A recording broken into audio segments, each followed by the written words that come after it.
à tous, je m'appelle Pauline, je travaille chez PlayPlay et je suis ravie d'être là aujourd'hui. Je vais vous parler de comment est-ce qu'on a créé un produit AI native, alors qu'on n'est pas du tout une boîte AI native, et surtout comment est-ce que ça a été différent de ce qu'on a fait ces dernières années, qui était plutôt du AI powered. Je vais commencer par un point vocabulaire, c'est pas du tout sexy, mais juste comme je viens déjà d'utiliser ces termes-là, qu'on soit bien aligné sur le reste de la présentation. Faire un produit AI powered, c'est quand vous ajoutez de l'IA à un produit qui est déjà existant. Donc si quelqu'un s'amusait à débrancher une prise de toute l'IA du monde, votre produit y tiendrait encore. Faire un produit AI native, c'est quand l'IA est vraiment le fondement de votre produit. Donc si on débranche cette fameuse prise, votre produit n'existe plus. Je ne peux pas vous parler des produits PlayPlay sans vous les présenter rapidement. Donc moi, mon histoire aujourd'hui, elle part de PlayPlay Vidéo. PlayPlay Vidéo, c'est quoi? C'est un SaaS B2B. Et en fait, on est un outil de création de vidéos à destination des équipes com et marketing des grandes entreprises. Et on existe depuis 2017. Vous êtes EDF, vous voulez faire une vidéo sur LinkedIn pour communiquer sur une nouvelle centrale bioénergie, vous utilisez PlayPlay pour faire cette vidéo. Comme on est dans l'industrie de la création de contenu, autant vous dire que depuis 2023, on a un peu chaud. Et qu'on a à disposition tout un tas de technologies qui sont faites par d'autres entreprises, Google, OpenAI, Eleven Labs, Synthesia, qui nous permettent de doper notre produit à l'IA. Par exemple, on utilise Eleven Labs pour avoir une fonctionnalité de text-to-speech qui permet à nos utilisateurs d'ajouter une voix off sur leur vidéo. Ça, c'est bien, mais en 2025, on fait deux constats qui font un peu mal. Notre produit, il n'a jamais été aussi beau, il n'a jamais été aussi puissant, on l'a musclé à l'IA, il est tip-top. Le problème, c'est que ces technologies qu'on utilise, tout le monde y a accès sur le marché, et donc globalement, on a les mêmes fonctionnalités que nos concurrents. Le deuxième problème, c'est que ces usages apportés par l'IA, qui étaient un peu de la science-fiction il y a 4 ans, sont déjà commoditisés. Il y a 4 ans, nos utilisateurs, ils auraient rêvé d'une fonctionnalité de text-to-speech. Aujourd'hui, si on ne l'avait pas, ils ne comprendraient pas qu'on ne l'ait pas. Ça fait 3 ans qu'on ajoute des fonctionnalités IA, mais l'usage et la satisfaction de nos clients ne changent pas. Aïe. En fait, l'AI powered ne suffit déjà plus en 2025. Deuxième constat, c'est que nous, on existe depuis 2017, donc on a fait des choix expérientiels depuis toutes ces années, et comme on est un outil de création de vidéos, vous vous imaginez quoi? Vous vous imaginez player, timeline, etc. Et donc nous, quand on ajoute des fonctionnalités AI powered, on tourne autour de cette expérience. Alors que quand vous regardez les cool kids AI native qui arrivent sur ce marché de la création de contenu, ils inventent des UX complètement différentes. Vous vous imaginez bien qu'on est plus dans le domaine du conversationnel, de la prombox, etc. Un peu des expériences qui demandent beaucoup moins d'efforts que des expériences de création de contenu à l'ancienne comme la nôtre. Et donc, si on devait créer un produit aujourd'hui, si on était 3 dans un garage, dans une boîte AI native, on ne créerait pas du tout l'éditeur de vidéo qu'on manipule et avec lequel on est un peu coincé aujourd'hui. Et si vous réfléchissez bien, en fait, les produits pré-IA, ils vieillissent à vitesse grand V, parce que les usages changent et vos end-users, ils s'habituent à de la conversation et au moindre effort. Du coup, en 2025, on prend une décision un peu artificielle, mais de se forcer de créer un produit AI native. Et ce produit, c'est PlayPlay Design. PlayPlay Design, c'est un produit qui est complètement à part de PlayPlay Vidéo et qui permet aux grandes entreprises de créer des visuels de marque par IA. Pensez visuel pour annoncer un webinar, pour annoncer une conférence, une infographie, etc. Et là, je vous ai mis une capture écran du produit. On se retrouve un petit peu plus dans le monde des AI native avec une prombox et des résultats qui s'affichent comme une conversation. Faire ce produit, ça a changé radicalement notre façon d'aborder la conception produit. Pour faire ça, on s'est dit qu'il fallait qu'on se force un petit peu, que si on voulait jouer dans la même ligue que les cool kids AI native, il fallait qu'on se mette dans les mêmes conditions. J'aime pas du tout le terme de start-up dans la start-up, alors du coup j'ai inventé mon propre terme et je parle d'îlot d'innovation. On s'est créé un petit îlot d'innovation dans lequel on a mis product manager, designer, tech lead, quelques devs. Et puis en bonus, on leur a mis le founder avec, pour corser un petit peu le jeu. Et alors eux, on leur a dit, vous partez d'une feuille blanche, vous oubliez toutes les contraintes qu'on a chez PlayPlay, que ce soit des contraintes sécurité, compliance. Vous oubliez les grands groupes qui, quelque part, nous ralentissent dans notre roadmap produit. Vous oubliez la politique, vous oubliez la dette produit, la dette technique, et vous y allez, vous trouvez une idée et vous faites un produit AI native. Ce produit, on l'a lancé en bêta en novembre et ensuite publiquement en janvier. Et moi, ce que j'avais envie de vous raconter aussi aujourd'hui, c'est comment est-ce que les rôles ont vraiment été réinventés. Et notamment celui de product manager, puisqu'on est dans une conférence product. Deux aspects pour moi sur lesquels il y a des grosses différences. Le premier, c'est l'approche de la roadmap. On part d'une roadmap problem first à une roadmap model first. On est dans le monde d'une roadmap AI powered, c'est la saison des roadmaps, on adore. Qu'est-ce que fait un PM chez nous ? Il va regarder les retours clients, il va analyser la data, il fait son petit tour de veille, il parle beaucoup à nos stakeholders business. Et à la fin, qu'est-ce qu'on a ? Une jolie liste de problèmes priorisés. Et ça donne une roadmap à peu près semestrielle, now, next, later, qu'on communique en interne et en externe avec nos utilisateurs. Le fait qu'il y ait de l'AI powered dans ces roadmaps, ça change très peu notre façon d'aborder les roadmaps. Parce que l'IA est un moyen et pas une fin. Dans mon cas de la voix off, c'est cool si je peux le faire par IA, mais il se trouve que j'aurais pu le faire sans IA. Et là, c'est un peu réducteur, je suis d'accord, mais ça sert ma narration. Pour moi, les PM ont un rôle de facilitation. Une roadmap AI native, en fait, on part d'un modèle et de ses capacités. On a la connaissance de notre industrie et on cherche à apporter de la valeur sur cette industrie à partir de cette technologie. Dans notre cas, qu'est-ce qui s'est passé ? 25 août 2025.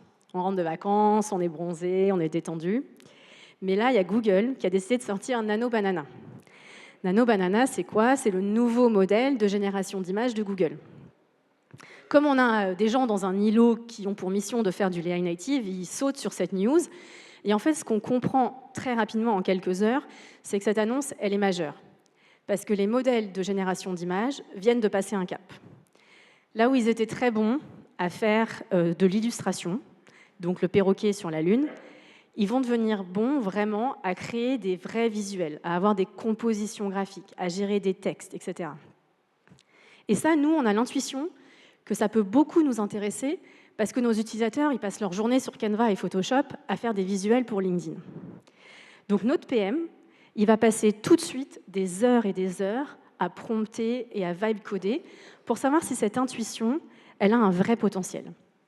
Est-ce qu'on pourrait permettre à nos clients de créer des visuels de communication à destination des réseaux sociaux qui respecteraient leur charte graphique ? Au bout de quelques jours, je vous parle vraiment de 3-4 jours, on décide avec les gens de cet îlot d'innovation qu'on va essayer. Et on va se donner 6 semaines pour vérifier qu'on peut lancer un produit qui pourrait apporter cette valeur sur le marché. Cette opportunité, elle est validée en secret, on n'en parle à personne en interne et encore moins en externe. Là, je trouve que les PM, ils ont un vrai rôle stratégique. Déjà parce que c'est leur responsabilité d'être extrêmement curieux et connectés à l'industrie. Et ensuite, parce que ça va être ceux qui vont comprendre le mieux les capacités des technologies qui sortent. Contrairement aux autres roadmaps où tout le monde a un avis dans la boîte, là, ils sont bien tranquilles parce qu'ils sont à peu près les seuls à pouvoir passer 10 heures d'un coup sur ces technos, à regarder des vidéos YouTube, à lire la littérature, etc. Donc ça leur donne une grande responsabilité, mais aussi un super pouvoir quand il s'agit de réfléchir à leur roadmap. Ça, c'est pour le point roadmap. Le deuxième volet dont je voulais vous parler dans la vie du product manager, c'est celui de la conception produit. Et là encore, pour moi, on passe du monde de la spécification à un monde de l'ingénierie. On fait du produit AI-powered. Alors, on a lu Discovery Discipline, coucou Rémi et Tristan, on a adoré, et on en a fait notre propre playbook. Discovery, Delivery, Release, c'est génial.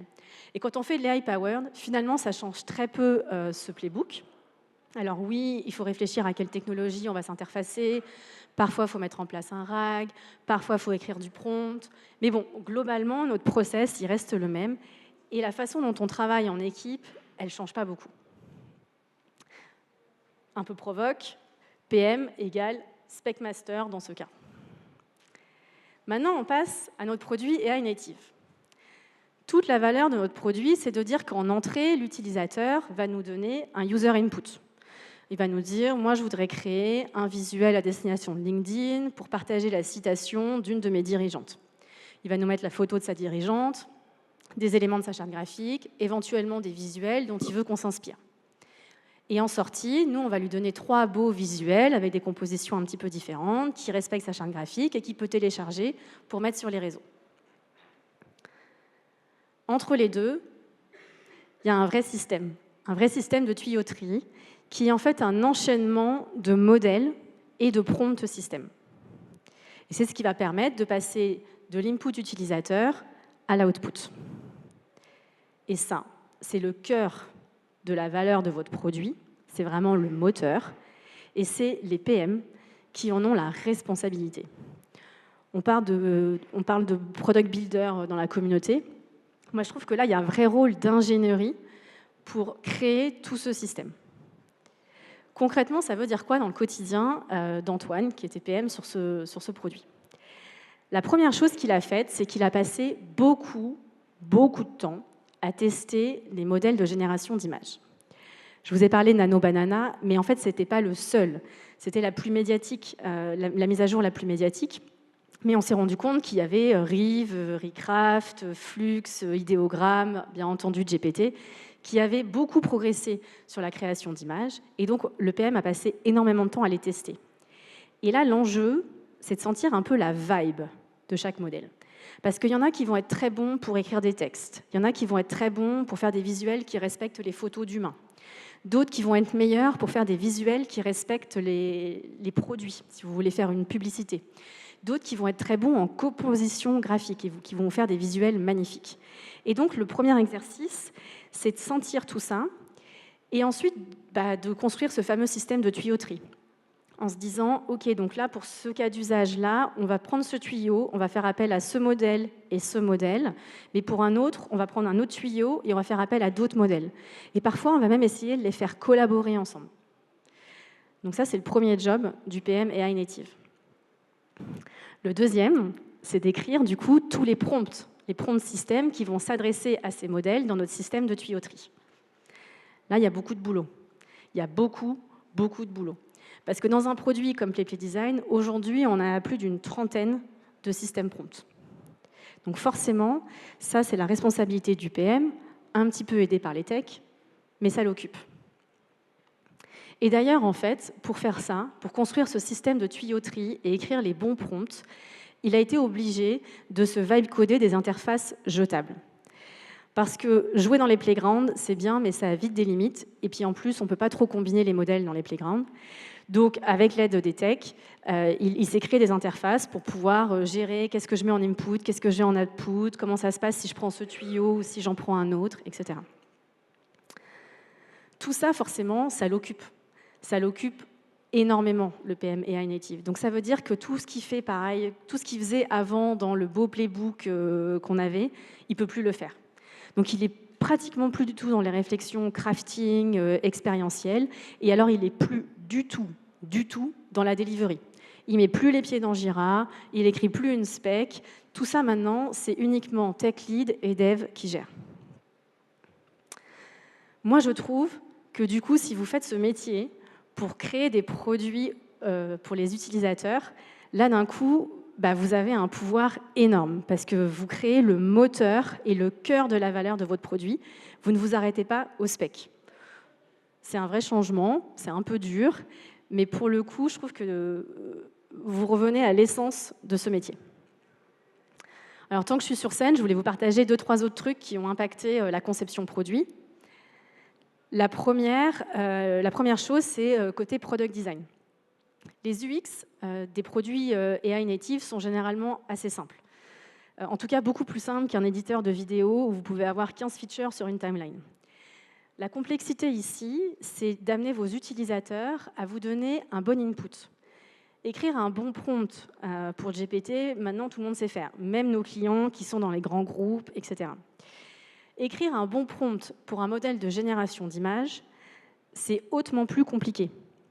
D'autant plus qu'on ne leur demande pas uniquement d'écrire un prompt, on leur demande de nous fournir des bonnes images de haute qualité, de préférence plusieurs, on leur demande des éléments de leur charte graphique, on leur demande des visuels d'inspiration, etc. Donc en fait, c'est un input qui est un peu lourd pour nos utilisateurs, surtout quand ils sont habitués à juste écrire des prompts très simples entre guillemets, sur des LLM classiques. Donc toute la réflexion, en fait, product design, elle est là-dedans. Elle est comment est-ce que je guide sans trop contraindre l'utilisateur, parce que la valeur qu'il va percevoir à la fin de notre produit, elle va dépendre de notre système de tuyauterie, mais elle va aussi beaucoup dépendre de son input. Le deuxième métier qui a pris un peu cher, c'est la QA. Parce que là, on est dans le monde de génération de l'image. Et donc, pour tester les prompts, il n'y a pas d'outils sur étagère, Basalt, Co. Il faut se le faire manuellement. J'ai 30 prompts, vous vous souvenez? Et pour chaque prompt, il faut que je teste en fonction de c'est un visuel avec des humains, avec beaucoup de texte, avec un peu de texte, avec du produit, est-ce que c'est une charte qui est simple, est-ce que c'est une charte graphique qui est complexe, etc. Vous imaginez les jours et les jours qu'a passé notre cher QA à tester manuellement tous nos prompts. Donc là, vous avez un petit aperçu d'un fichier FigJam. Du coup, ça nous a forcé à être très pragmatiques sur le nombre d'itérations de prompts qu'on s'autorisait. C'est sûr que vous pourriez avoir envie d'itérer indéfiniment sur vos prompts système, mais quand vous savez que derrière, vous tapez une session de testing manuel comme ça vous calme. Et alors ça a été très contre-intuitif pour nous chez PlayPlay.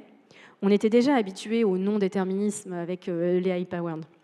Mais on a une grosse culture quand même chez PlayPlay du produit premium.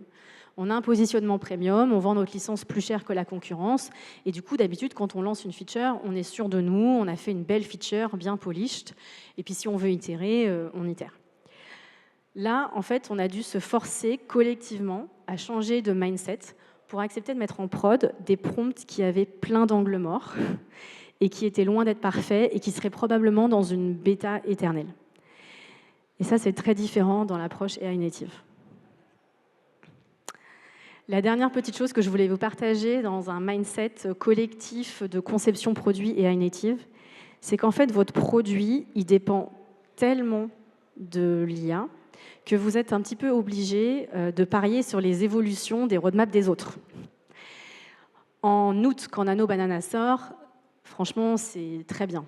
Mais il y a encore plein d'erreurs sur les textes, notamment sur les textes qui ne sont pas en anglais.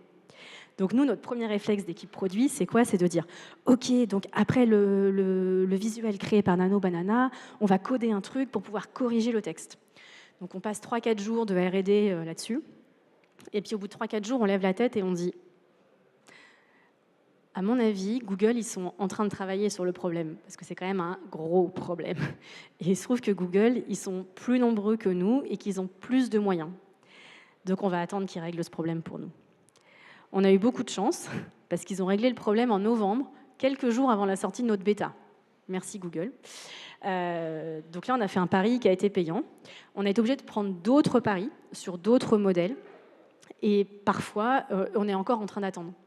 Et donc, en tant qu'équipe produit, vous devez, vous savez que vous n'avez pas la main pour résoudre des problèmes que vous voyez, des demandes que vos utilisateurs font. Et vous êtes très en attente de toutes les annonces qui peuvent être faites sur les modèles que vous utilisez. Voilà, ça c'était pour vous parler un petit peu des évolutions des métiers, des évolutions du mindset collectif autour de la création du produit. Je voulais vous parler, revenir à mon îlot d'innovation et à cette initiative qu'on a lancée chez PlayPlay. Alors, je vous ai dit que dans notre îlot, on n'avait mis que 7-8 personnes. En fait, je vous ai menti. Parce que ces 7-8 personnes, chez PlayPlay, elles ont un N+1 et un N+2. qui parfois est moi. Et que tous ces gens-là, eh ben, on avait très envie d'être dans cet îlot pour faire ce super produit qui était très cool. Mais en fait, on a créé plein de frictions. Donc, si c'était à refaire, peut-être que je me sortirais moi-même de ce projet. Je ne sais pas, je ne suis pas sûre que j'y arriverai. Par contre, l'enseignement peut-être plus utile pour vous, c'est le rôle de PMM. Nous, chez PlayPlay, on a une PMM pour 5 squads produits. Et généralement, elle arrive assez tard dans le process parce qu'on est sur une industrie qu'on maîtrise très bien, des utilisateurs qu'on connaît bien. Et donc, elle arrive surtout dans une logique de lancement marketing et d'enablement. Là, en fait, comme on est en train, au fur et à mesure qu'on crée le produit, on cherche la valeur qu'on va pouvoir apporter sur le marché à partir de la technologie. Et donc, du coup, elle a été déterminante, vraiment extrêmement stratégique, pour nous aider à comprendre la valeur de ce qu'on était en train de créer dans notre îlot un peu product and tech. C'est elle qui nous a permis de voir les premiers cas d'usage, de tester vraiment le produit comme un utilisateur aurait pu le tester et pas juste comme une équipe tech pouvait le tester. Et donc, elle est arrivée finalement assez tôt dans le projet comparé à d'habitude, mais moi, je la mettrais dans l'îlot dès le départ. Et enfin, on a lancé cette initiative parce qu'on avait un énorme FOMO des cool kids et AI native qui arrivaient sur notre marché et qui était un petit peu énervant. Finalement, après 6 mois de cette aventure, je suis quand même bien contente et je peux valoriser les assets qu'on a dans une boîte qui n'est pas AI native. Peut-être 3 volets. Le premier, c'est les talents qu'on avait en interne. On a pu monter une équipe dans cet îlot en quelques jours. Et puis après, quand il a fallu scaler, mettre plus de gens dans cet îlot, faire appel à l'équipe infra, etc., on avait tout le monde en interne. Et puis quand il a fallu vendre ce produit, à partir de janvier, on avait une équipe de 100 personnes au go-to-market qui étaient prêtes à en faire la promo, à en parler au marché, à en parler à nos utilisateurs, etc. Le deuxième volet, qui pourrait faire baver d'envie les AI natives qui sont dans leur garage, c'est l'accès au marché. Nous, on a pu recruter 500 bêta-utilisateurs en quelques jours. Et à partir du moment où notre produit était public, on a pu en parler à des milliers d'entreprises, parmi lesquelles les plus grandes entreprises françaises. Ça, je pense que ça leur ferait envie. Et dernièrement, c'est le côté budget, parce que tous ces tokens, ça coûte cher. Et donc, on était content d'avoir les caisses et les comptes en banque de PlayPlay pour s'amuser, pour pouvoir tester les meilleures technologies sans se mettre des barrières budgétaires, pour pouvoir tester comme des fous, comme vous avez pu le voir, et pour pouvoir le donner à nos utilisateurs sans tout de suite rentrer dans une logique de crédit, alors qu'on est en train de comprendre avec eux comment est-ce qu'ils vont l'utiliser, en fait, ce nouveau bijou. Voilà. Pour conclure, sur PlayPlay Design, il nous reste plein de choses à faire. C'est que le début de l'aventure, d'un point de vue produit, d'un point de vue business. Moi, ce que je voulais vous dire, c'est que c'est possible de créer des produits AI native dans une boîte qui ne l'est pas du tout. Mais par contre, je pense que si on n'avait pas créé ces conditions très spéciales et ces conditions un peu électrochocs, on n'y serait pas arrivé parce qu'on voit que c'est quand même fondamentalement différent de la façon dont on opérait en faisant pourtant beaucoup d'AI powered. Et moi, mon enjeu maintenant, c'est de voir toute cette vélocité qu'on a eue dans ce projet PlayPlay Design, les nouvelles compétences qui ont été développées par tous les métiers de cette équipe, le nouveau mindset collectif, et voir comment est-ce qu'on peut rapatrier ces éléments-là dans la partie qui reste notre partie produit classique et high-powered et qui va continuer à vivre. Voilà, merci pour ce matin.